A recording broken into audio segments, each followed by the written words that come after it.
What if thousands of years of forbidden knowledge vanished in a single night, lost forever to the flames of war? This isn't fantasy. It's the haunting reality of Moscow's most mysterious disappearance during one of history's greatest military disasters.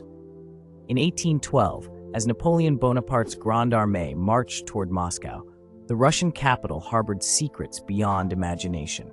Hidden within the city's ancient walls lay a collection so extraordinary that scholars traveled from across Europe just to glimpse its contents.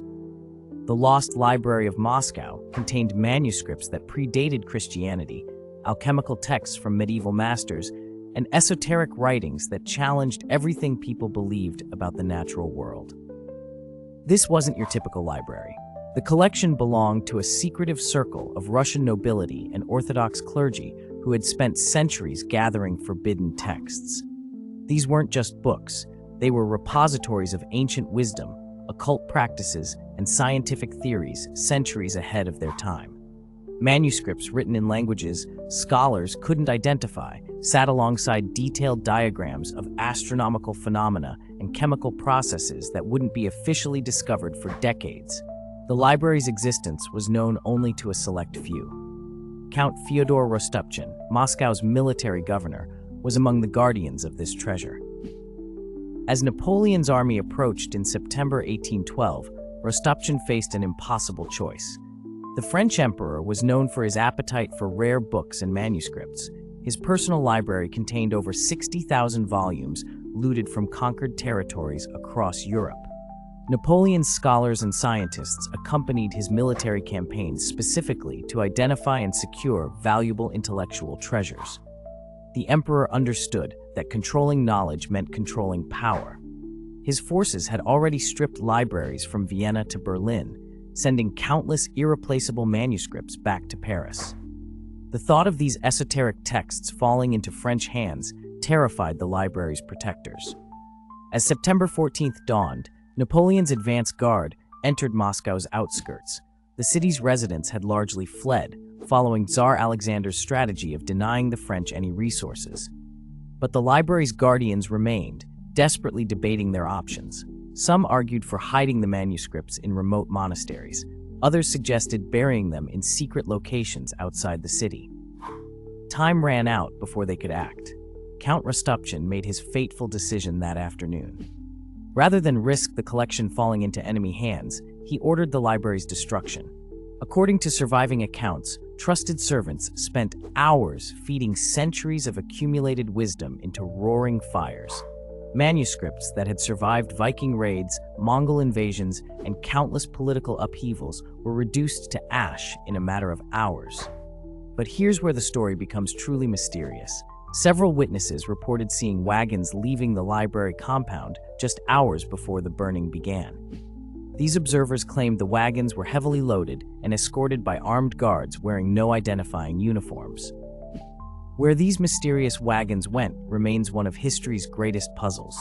Napoleon himself arrived in Moscow, expecting to find a functioning city ready to negotiate peace terms. Instead, he discovered a ghost town that would soon become an inferno. That very night, fires began erupting across Moscow. Whether by accident or design remains debated among historians. The flames that consumed 2/3 of the city may have provided perfect cover for the library's final secrets to disappear forever. French officer Philippe de Ségur later wrote, "We found only ashes where we expected to find treasures of the mind." Napoleon's scholars searched desperately through the ruins, hoping to recover even fragments of the legendary collection. They found nothing but charred remains and empty vaults. The immediate consequences were staggering. Scholars estimate that over 10,000 unique manuscripts were lost, including the only known copies of texts dating back to ancient Babylon and Egypt. Medieval alchemical treatises that could have advanced scientific understanding by centuries vanished without trace. Religious texts that might have shed new light on early Christianity were gone forever. But the mystery deepens when we examine what happened next. In the years following 1812, several European libraries quietly acquired mysterious manuscripts of clearly Russian origin. The Vatican's secret archives received donations of Orthodox texts that perfectly matched descriptions of items from the lost collection. Private collectors in Vienna and Prague suddenly possessed alchemical manuscripts written in the distinctive style of Russian monasteries. Modern historians have developed fascinating theories about the library's true fate. Some believe Count Rostopchin orchestrated an elaborate deception, publicly burning worthless duplicates while secretly evacuating the real treasures. The mysterious wagons witnesses reported could have carried the genuine manuscripts to safety in remote locations. Others suggest the Orthodox Church itself orchestrated the rescue operation. Russian monasteries had centuries of experience hiding valuable items from invaders. The church possessed networks of safe houses and secret routes that could have spirited the collection away from Moscow entirely. A third theory proposes that competing factions within the library's guardian circle disagreed about the collection's fate. While Rostopchin burned his portion publicly, others may have quietly saved their manuscripts through independent channels. This would explain why fragments of the collection appeared across Europe in subsequent decades. The long-term impact of this loss cannot be overstated. The manuscripts contained scientific observations and theories that weren't rediscovered until the 19th and 20th centuries. Astronomical calculations that could have revolutionized navigation were gone. Medical texts describing surgical techniques and pharmaceutical preparations vanished. Mathematical treatises that might have accelerated the development of calculus and advanced geometry disappeared forever. Perhaps most intriguingly, the collection included detailed maps of regions that wouldn't be officially explored by Europeans for decades. These geographic treasures could have changed the course of exploration and colonization.